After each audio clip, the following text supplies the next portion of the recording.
All right. Well, ladies and gentlemen, we are live on a Saturday in Vegas. So glad all of you guys can tune in and join me here this morning. This is the Snake Sports Talk Show. Wherever and however you may be watching and listening today, we are live all over Facebook Live, YouTube, Twitch, and of course, the Twitter Periscope here this morning. Instagram, Twitter, and Facebook is where you can like and follow all of us on our social media platforms. Also, subscribe and like and hit the bell button on our YouTube channel for all of the latest future shows and past shows on the Spotlight Sports Network. And also follow us on Spotify for all of our audio podcasts as well. We upload our shows on there at times as well. So you could definitely follow us there on Spotify. What a show we've got planned here this morning. There is so much that we got to break down. But first and foremost, let me start off with this. So, the Thursday night game, Tampa Bay and Chicago. Tom Brady against Nick Foles, first time since Super Bowl 52. And kind of had an interesting build-up from here. But let me just say this, because right now Chicago is 4-1. I'll be honest, I did not anticipate Chicago themselves being 4-1. Majority of these games that they have played have all come from late, close, fourth quarter clutch comebacks. And Chicago at times, this is where I think it kind of boggles my mind, raises a little bit of an eyebrow at their record. Because if you had seen on all the plays that Chicago had made, because Chicago feels like to me they have such a limited offense. I mean, you've got one star receiver, Allen Robinson. You've got one running back right now who he takes it to the ground, David Montgomery. You're without Terry Cohen. You sat Mitch Trubisky at the quarterback position, and then in comes Nick Foles. And Foles, I'll argue, throws a better ball. And when I look at all of this and how Matt Nagy really, how he really navigates his way through some of these games, these have all been late fourth quarter matchups for Chicago. And mind you, Tampa Bay, in that whole game, Tom Brady made some good throws, and then there were throws that unfortunately sealed the deal.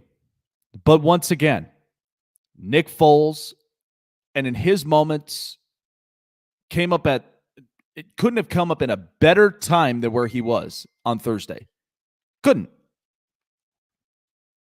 And put the Bears in field goal position to win the game. That was the outcome. And so Chicago now being 4-1, and you've watched all these games. You watched every single one of these games, and I'll argue it's been very interesting of a year for the Bears. And mind you, they're playing not only just against certain teams to coming back from certain deficits, but you're also looking at their division in the NFC North. And you've got Aaron Rodgers and the Packers right now leading the charge, while Chicago's right there behind him.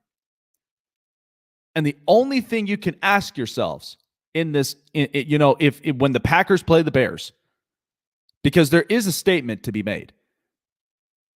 And this is a Chicago team who still has majority of their defensive players, Eddie Jackson, Kyle Fuller, Khalil Mack. They just got Robert Quinn. And they also got Hakeem Hicks. So this is an interesting core. But I'll tell you this, with how limited that their offense is, this is one that I think a matchup like this, Aaron Rodgers is going to do, he's going to throw his stuff. I mean, Green Bay's offense has been known this year to be throwing 30-plus points. And that's been an interesting. This is where also for Green Bay fans, I shouldn't have to hear that Aaron Rodgers needs more support. Think about it. Devontae Adams has been hurt the last couple weeks. Alan Lazard came in, stepped in the role. Valdez-Scantling comes in. Aaron Jones is running the football. And mind you, very rare does Aaron Rodgers throw to his tight end. And he did it in 1 week, threw to his tight end majority of the times. So when you get a matchup of Green Bay and Chicago, that is one that I think is going to be very interesting, but I also do believe is one that determines the outcome of what the division is going to look like all throughout this year. Because you have a Green Bay team putting up 30-plus points every week in this year. And then you've got Chicago, who, with all their offensive weapons, feels so limited. Their defense at times do make fantastic plays, but then also does have tendencies where they let a little bit of plays slip away. But yet, down the road in the game, by the time we get into the fourth quarter, that's where Chicago now all of a sudden starts to make these clutch plays. And that's what I think is going to be interesting. Hey, what's going on, Micro Mike? What's going on? And see, and this is what's going to be the interesting part, because Aaron Rodgers is on a mission this year. And Chicago, nobody anticipated them being 4-1. I didn't anticipate them being 4-1. And I'll be honest with you, I'm not prospecting this in any way. But when I looked at Chicago's roster, I knew Chicago was going to be a hard grinding team, but I would have never anticipated, with the limited offense that they have, that they were going to end up 4-1 currently as we're here in week 5. And by the way, bottom of the hour as well, I'll be having my annual prime predictions of all of my games for week 5. And this is going to be an interesting week. The prime predictions have been working for me in some cases, and then in some of them, they fell short. But I think this week, I got a smile on my face. I think this is going to be very interesting. Okay, so let me talk about the Dallas Cowboys for a second, because I know that a lot of people look at the Dallas Cowboys, and it sums up everything that I've been trying to say the last couple of weeks. Listen, Dallas, I can tell you right now, the way they've kind of focused in this 2020 season, and they've lost a bunch of defensive key pieces. You lose Byron Jones. You lose a lot of guys. And now this defense doesn't even look and seem intimidating anymore. And you know who's really kind of getting the hit for this? Dak Prescott. And Dak, Nick Foles will help your team out offensively. Yeah, he can. He can. He's one guy that, outside of Trubisky, he throws a better ball. And he's able to get the ball to his receivers. But Dak Prescott, in this position, you could already tell he's throwing for X amount of yards, and he's had so many attempts of throwing the football, scoring touchdowns for Dallas. Dallas they walked in with a motive that they're going to be the type of team that's going to score more often, but then they won't hold their padded leads. Look at this, for example. You played Cleveland, of all teams, where I'll argue this. Kevin Stefanski, I think, has figured out this franchise. The franchise is so limited when it comes to Baker Mayfield. But when you switch the tables, have Baker throw 25 times in a game, and they run majority of the time with Nick Chubb and Kareem Hunt. Now, Chubb is out with an injury, but now you've got Kareem Hunt. They work more as a run-first offense, and then at times will have opportunities to throw the football. And he's got so many weapons. Austin Hooper, David Njoku, Odell Beckham, Jarvis Landry. He has so many weapons around him that at times it's pressurous to Baker Mayfield. But it tells you so much of how far you can lead a team with Baker.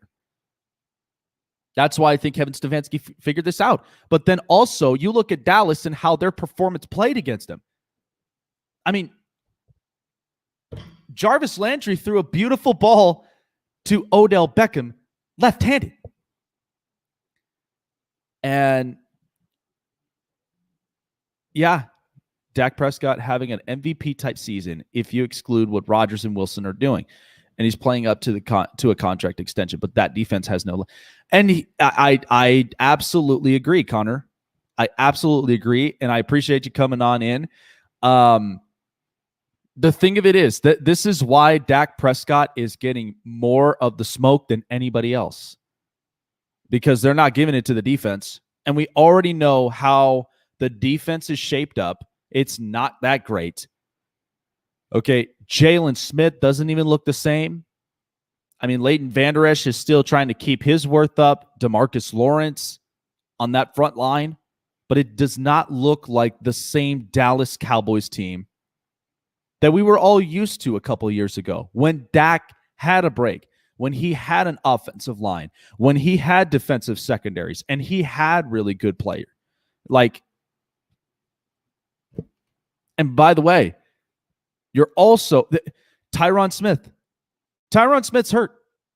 So your left, your right tackles, and your centers are exposed because no Travis Frederick. So Dak Prescott now, like most of these other young quarterbacks, by the way, Joe Burrow and Justin Herbert, they're all making plays with pressure in their face. Dak, up to this point, Dak's pretty much lost some of his key players on the offensive line. He's lost his secondaries that are trying to hold up padded leads that Dallas is putting up. And it already tells you exactly the answers to Dallas. Listen, we're in 2020. And there have been times where it felt like we were going to end up having some types of shortages. Maybe it was drinks. Maybe it was food. Something like that. I have a feeling, and Dallas, I've said this, they are like that house that every time always has a plumbing issue. And that plumbing issue is your secondaries, it's part of your defenses, and your offensive line. But Jerry Jones, with the amount of money that he pays to his players, the only thing he can do is Band-Aid the problem and repaint the house. I feel like Dallas could be at some point going through a painting issue.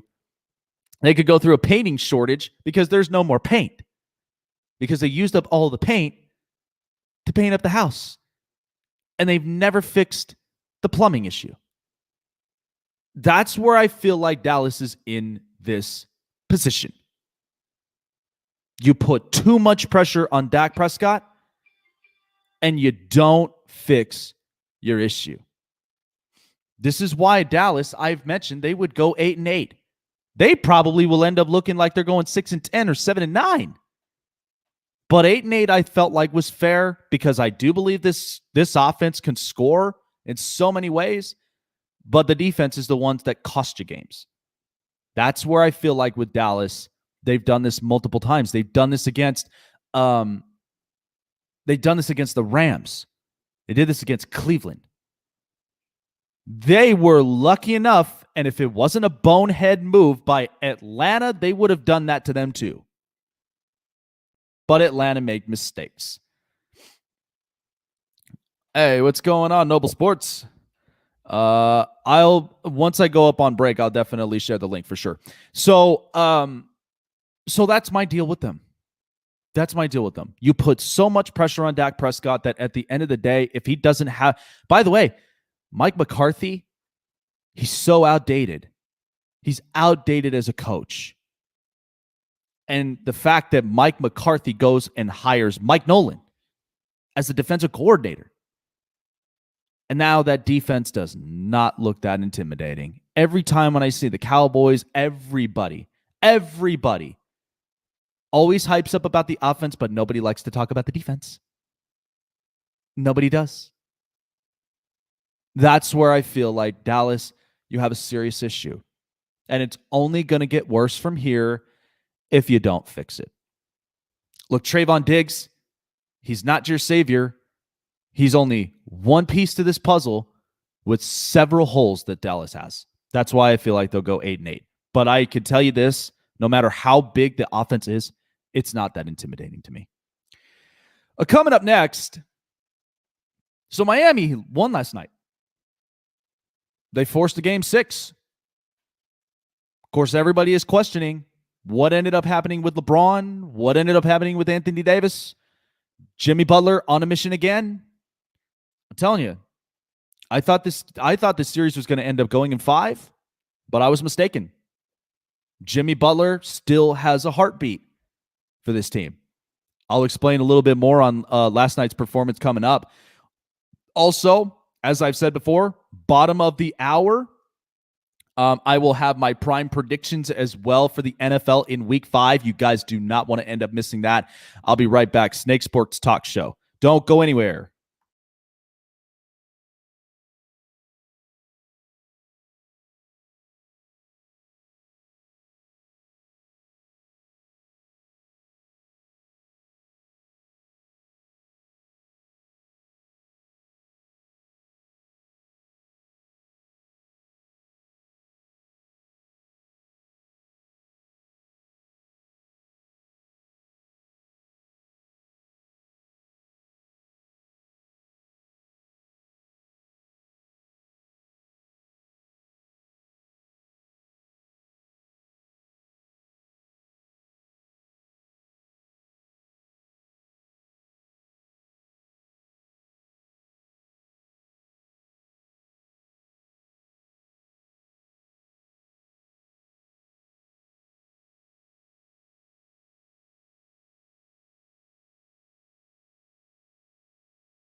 All right, folks, if you are just tuning in, I really do appreciate you guys coming in here to the show.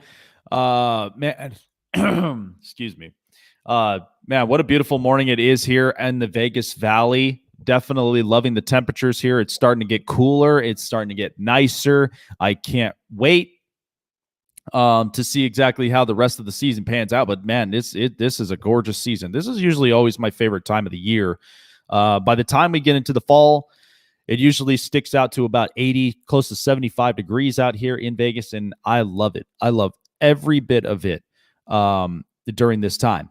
So last night, the Miami Heat ended up sneaking away another game against the Lakers and winning 111 to 108.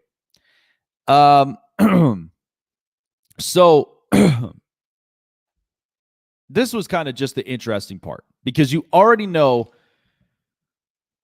what both teams, they're both on missions. There's two separate stories for this. The Lakers, as we know, they're on a mission because they're out there. They're playing this for Kobe and Gigi. That's one of the biggest missions that the Lakers are putting on. And mind you, I've said this over again. Lakers have had so many breaks. They've had so many breaks. The Clippers getting eliminated. They get put into a bubble in Orlando. And then, of course, when the shutdown happened and they shut themselves down for months, most of the veteran players, and including LeBron, they got healthier. They got better. It's probably the best break they've ever had. And by the time everybody was all set, ready to go, I mean, hey, the series has been great. I mean, all throughout this time, and this is what's kind of the hard part also, playing in the NBA playoffs in this bubble, because everybody's sick and tired of the bubble. Every of it. They've been there for months. They're like, I want to come back home life. And it's very difficult for a lot of players, especially the veteran ones who have families, they've got kids. It's been difficult. And then, of course, you got these young kids who all they want to do, they just want to play ball. They just want to end up playing. They want the opportunities to play in big-time situations, and they want to win championships.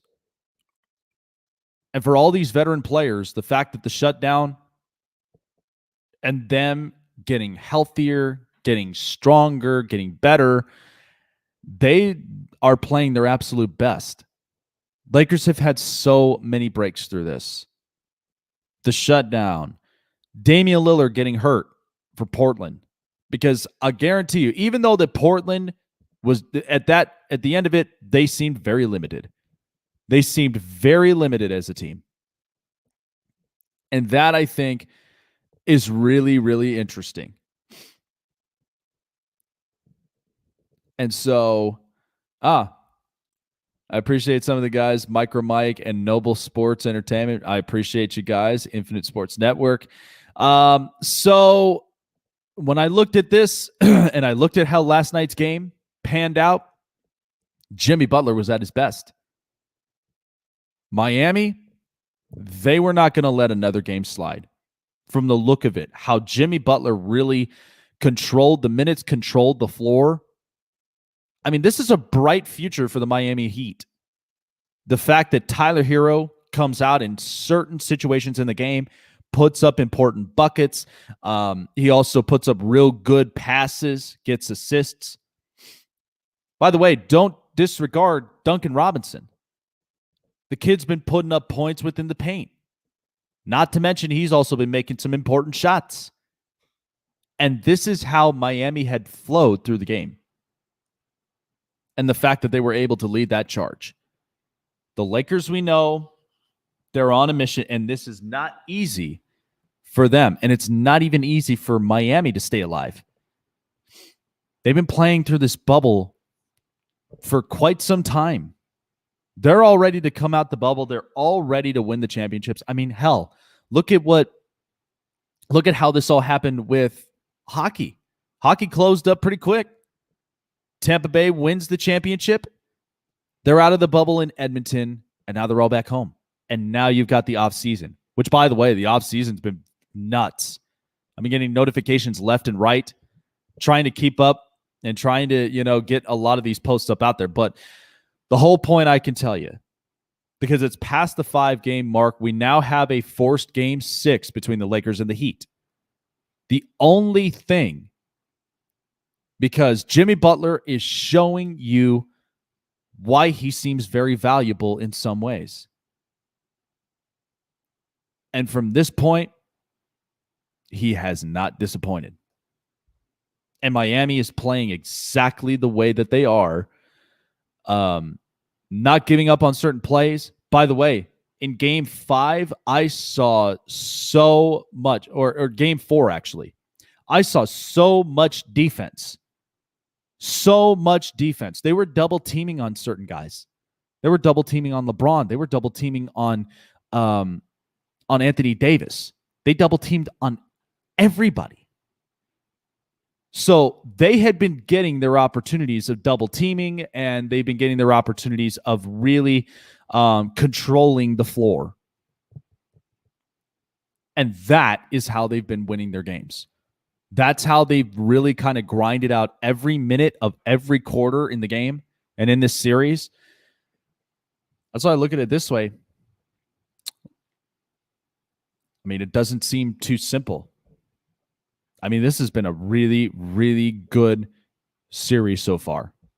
It's been very interesting. I think we've got everything we wanted out of the series.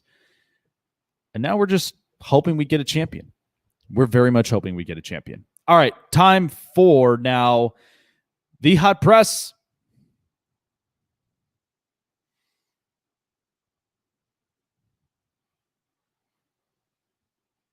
So the New England Patriots, they ended up announcing here just today that they are reopening their facilities. However, no Cam Newton at practice due to being hit with COVID, and is right now resting as best as he can until he can get out on the field.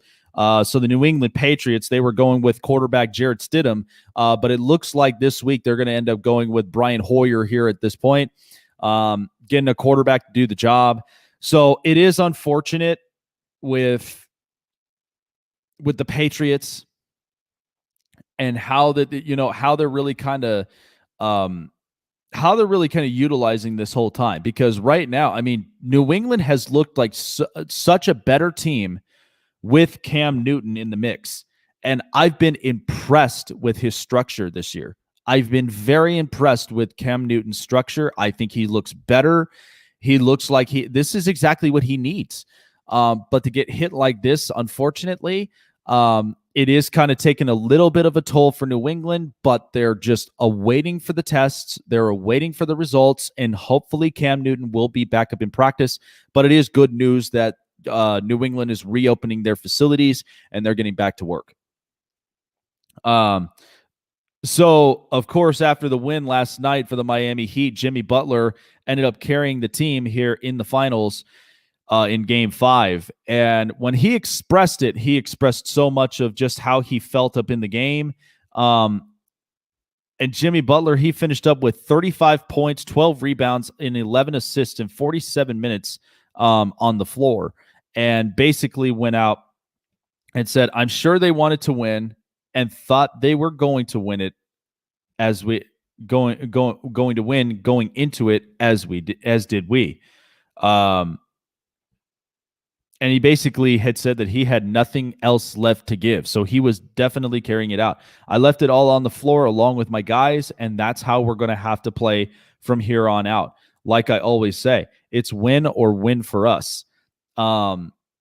And that's what's kind of been the battle cry for the Miami Heat. And the fact of the matter is, this is where the young core really has to step up around Jimmy Butler. And remember, looking at Jimmy Butler, I didn't think he would end up working with the young core at all, because think about it. Jimmy would wanted to go to a team that he knows has veteran experienced guys, guys that already know their role. They didn't even have to, he didn't even have to question exactly who could play and who needs more developing.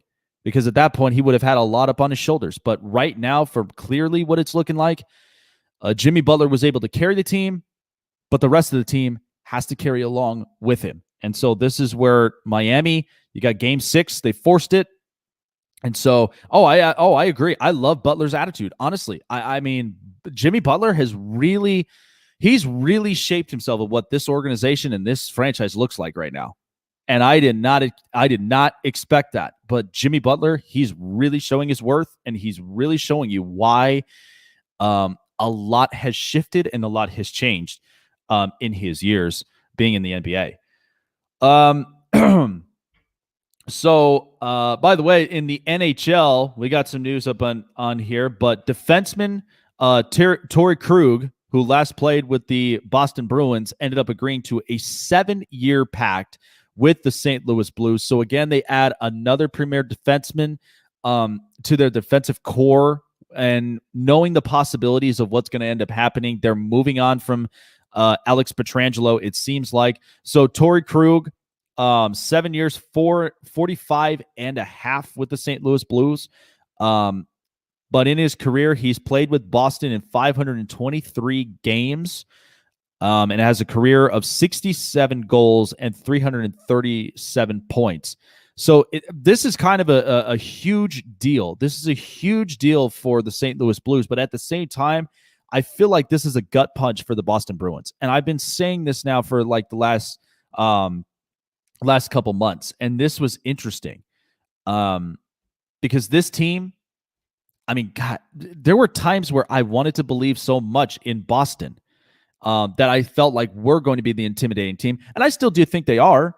I mean, it doesn't shade away the fact with David Pastrnak, Patrice Bergeron, Brad Marchand, they've got some real good players.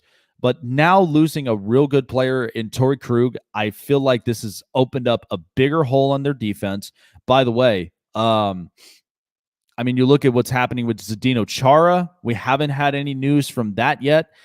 Not sure if there is a potential retirement or he may resign for one more year. We have no idea on that end.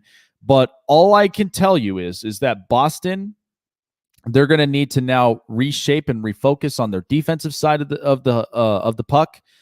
But St. Louis, I mean, they got a big splash. You kind of already know they're not going to end up bringing Pietrangelo back, but they do have some real good defensemen. Justin Folk. There's a lot of real good names. And St. Louis, I think, is trying to rebound after this year's finish to keep themselves, keep the competitive status quo on their end, and hopefully maybe potentially chase for a championship next year. Who knows? I mean, this is a big time free agent deals. I mean, this one's going to be very interesting, and I'm loving it so far. One of the weeks, I'll definitely get more and more coverage as we go, but it's been exciting so far.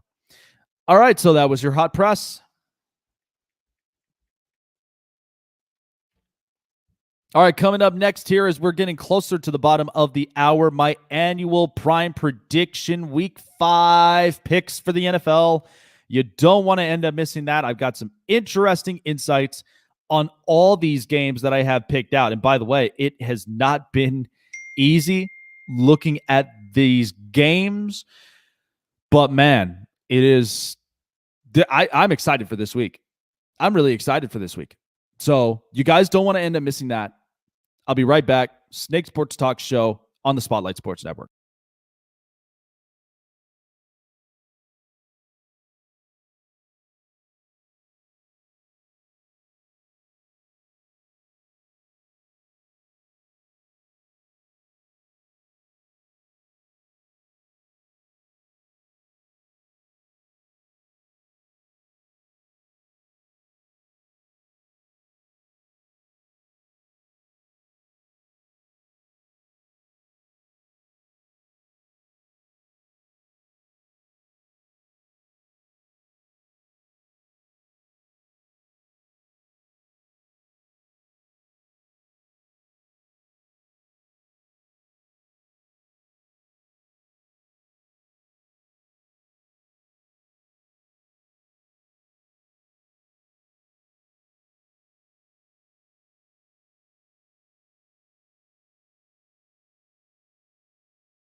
All righty, folks. Well, first and foremost, I do want to end up saying that I appreciate all of you guys who have joined in here on this live stream. Really do appreciate all of you guys. And I appreciate all of you guys joining in on the live chats. We've had a bunch of guys up on here. It's been awesome.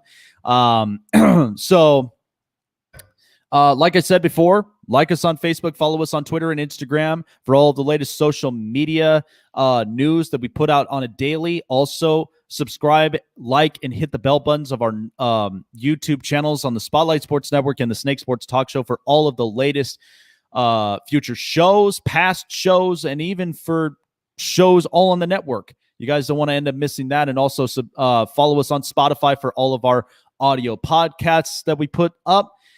And yeah, that's where you can find us here on the Spotlight Sports Network. We've got a lot of really cool stuff. And like I said, go to the spotlightsportsnetwork.com today. We've got some new launches of hoodies during the winter cold season just to keep yourselves warm, snug. I mean, these hoodies are the way to go. They're awesome. And definitely post out all your pictures as well, repping the network. We really do appreciate you guys.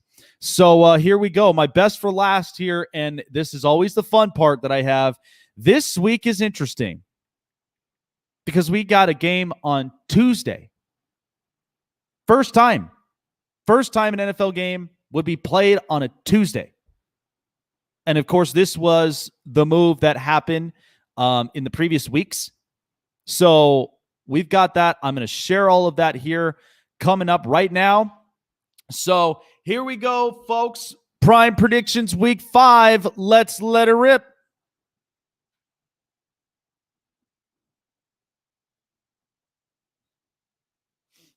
All right, a lot of people have really been telling me so much about Atlanta and their offenses, which I'm not going to end up disagreeing with. But I feel like up at this point, Atlanta's defense has really been the question mark to me every time. So I am going with the Carolina Panthers in this one. Listen, I understand with what they're going with their defense. And I also understand what they're going through with their offense. They got no Christian McCaffrey. They're still without him. But Teddy Bridgewater has really been the type of guy that has been willing to stay poised and focused into the pocket, no matter what pressures are coming at him. And as I've said before, the last couple of games that he's played, he's relied on his 2 wide receivers. That's DJ Moore and Robbie Anderson. And they've really worked up to the expectation. They've really worked up to this offense. Now, it's not a dynamic offense. Neither is it a dynamic defense because of the fact of it's a developing organization with Matt Rule. It's a new coaching scheme. But I do believe because of where Atlanta is headed, Atlanta's up to the point right now. Dan Quinn's on the hot seat. But I do feel like Atlanta will score their points. But at the same time, in the last couple of weeks that I've seen Atlanta, they've been known to cough up their leads. So I'm going with the Carolina Panthers and the +1. Let's make it 24-23. Carolina wins this up on the road in Atlanta. I think that they're going to end up sealing the deal here on this. All right, I'm sorry to have to end up saying this, but this is absolutely a no-brainer with the Raiders and Chiefs. I'm going with the Kansas City Chiefs. They're at home in Arrowhead. It's a -12 point spread. Listen, this defense has been known, especially even in the last week, against Buffalo. That was an interesting game. They've given up some open holes for Josh Allen to end up throwing, and this is something that the defense really has to restructure and revamp themselves. But I feel like coming into this week, this is a harder week with Kansas City's offense, the fact that they know where to throw the football, and also they've been utilizing their running backs and the screen plays, something that has been an absolute kryptonite to the Raiders since the New England game. And that is one that they have to shut down at all costs. But I feel like Kansas City is going to take full advantage of it. I'm going with the Chiefs here at home. 33-20 is my final score. I would give Kansas City runs away with this.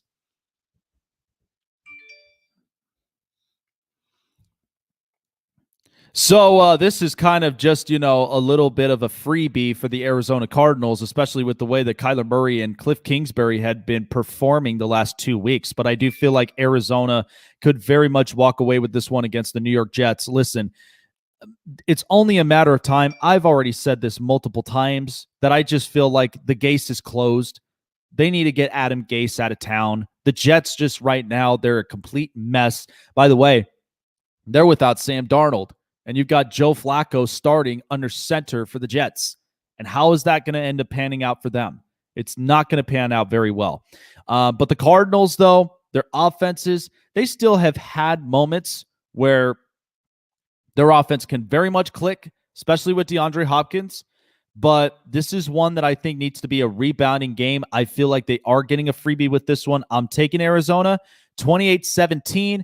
You better hope that Gase is out the door by the time he loses this game, because right now there's just nothing left to give for the Jets at this point.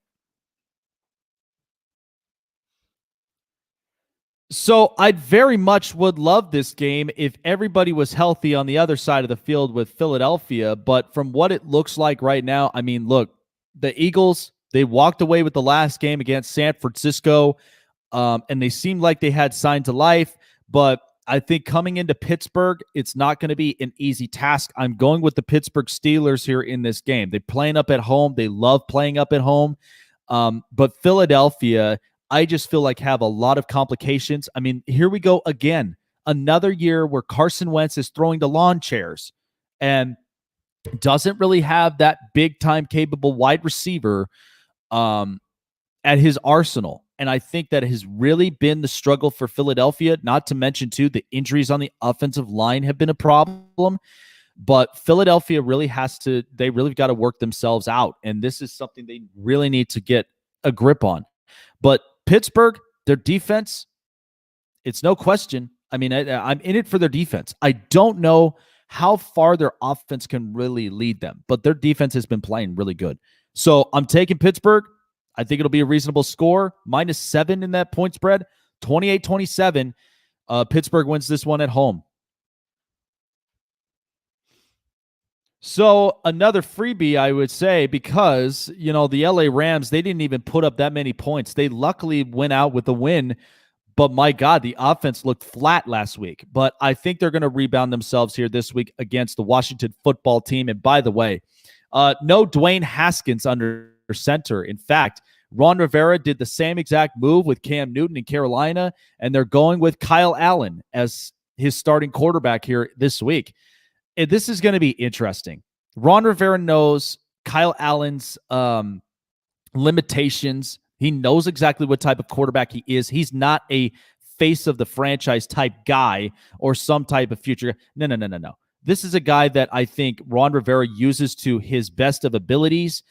But I think in this point, when you're facing up against Aaron Donald, who's in your face, Jalen Ramsey, the Rams, I feel like they're going to end up walking away with this one, especially with this type of quarterback change. So I'm going with the Rams. 27-17 is the final score.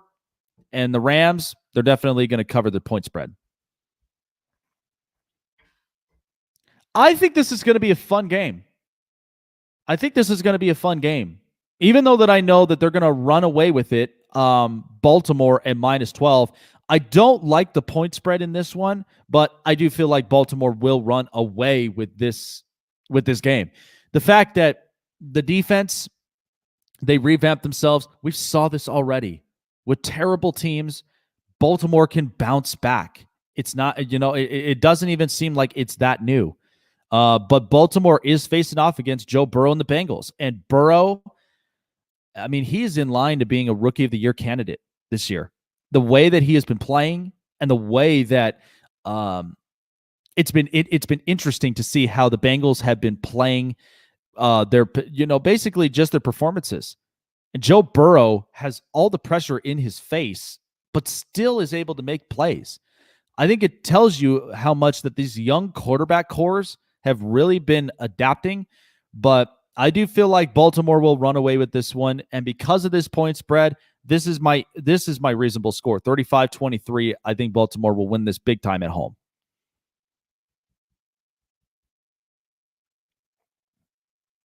So when do we ever bet on the Jaguars to win games anymore? I don't even think I can recall last time betting on Jacksonville to winning a game, but I'm going to do it.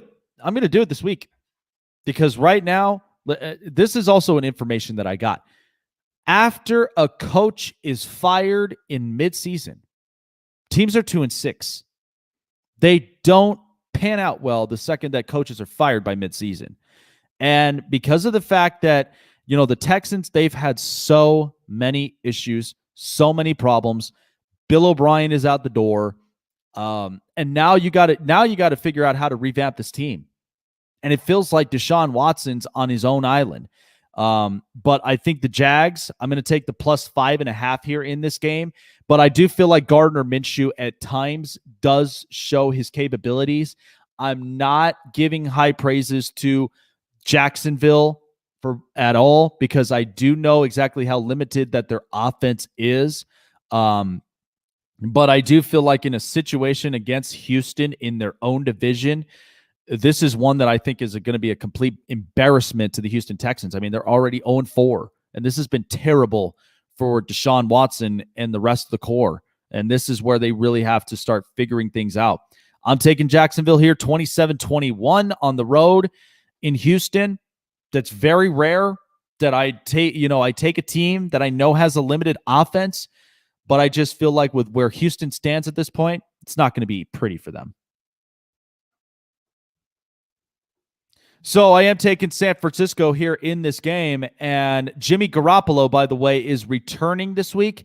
So you're going to expect your starting quarterback to be there, but I am going with San Francisco here in this game. Listen, it's only a matter of time until Miami moves away from Fitzmagic and now starts to chug the train for Tua time. And this is where they need to do this fast, because let me be honest with you. Joe Burrow and Justin Herbert have really exceeded expectations, and they look like they are big-time futures of their franchises, but it's only a matter of time for Miami until we actually see what type of player Tua is and how he can really impact this Miami organization. So, but San Francisco, they are getting a break. They're getting some of their players back. Jimmy Garoppolo, that I think has been the important piece for their offense. He's coming back under center.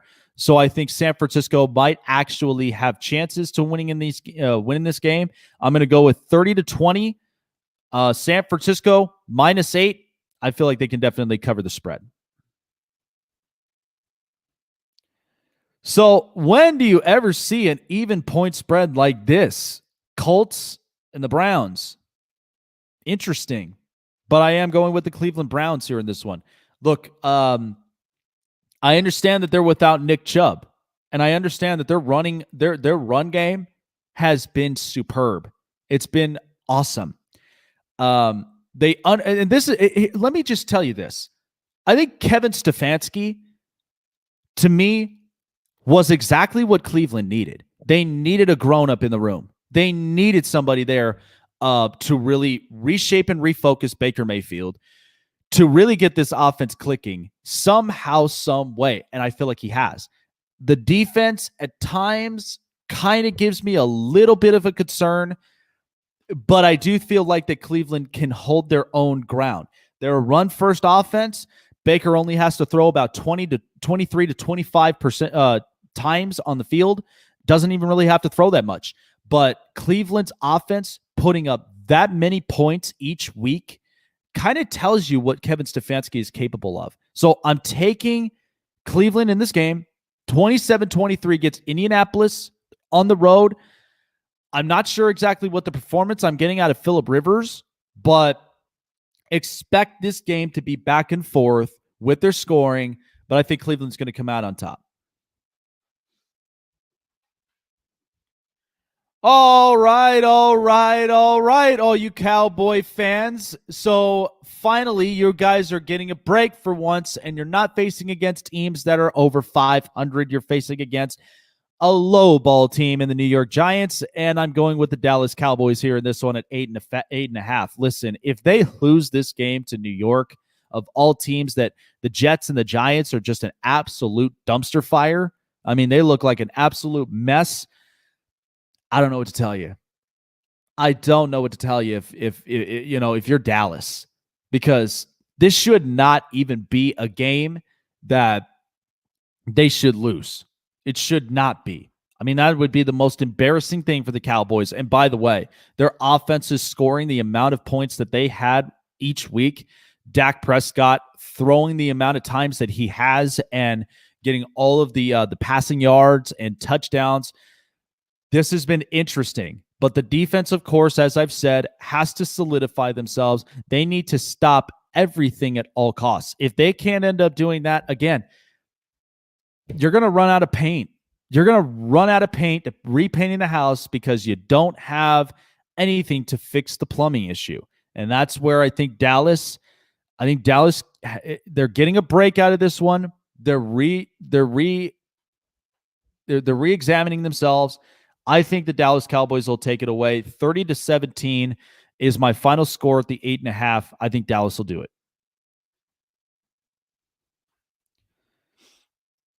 All right, so prime time game on a Sunday, Vikings and Seahawks.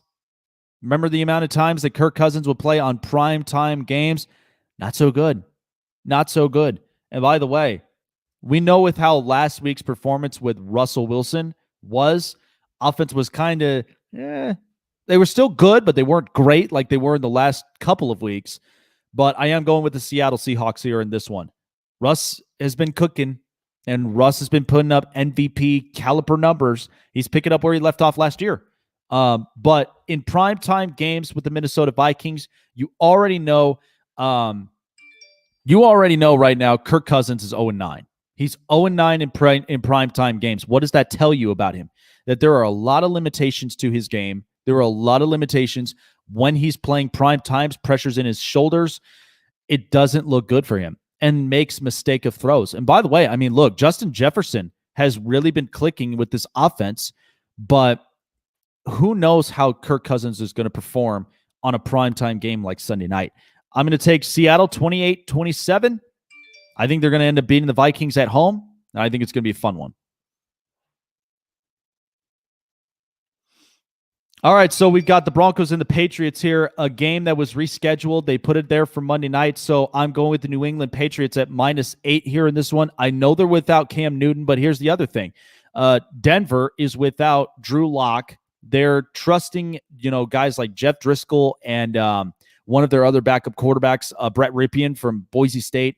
But I just feel like with the amount of injuries that the Broncos have suffered, I mean, that's just not going to look good for them. And by the way, New England's defense, they're not the type that can give up easy points. They're not. By the way, if Cam Newton was in that game in Kansas City, it would have changed everything. I mean, they've been trying to keep up with Kansas City, in that last week's game, and I thought that was very impressive.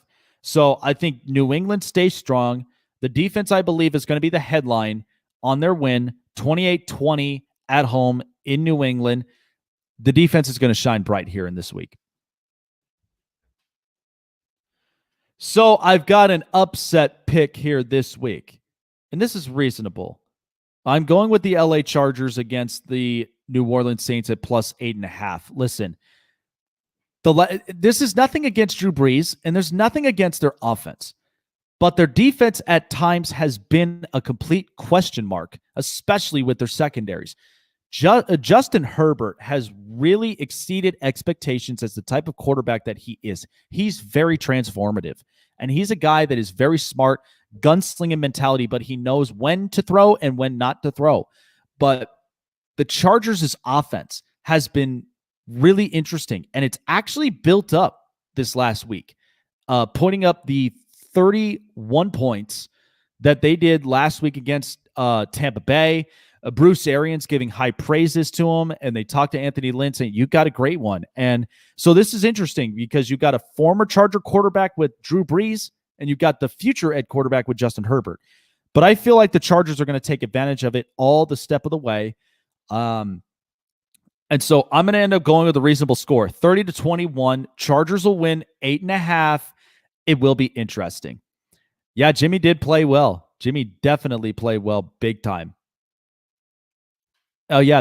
I think it's interesting. I think it was just an interesting series. I didn't think it was going to be as easy as a lot of people think, but, it's a little bit of like that machismo thing. Everybody's like, they're going to end up winning the game at 4, or they're going to win the game at 5. That's just kind of how it is. It happens all the time.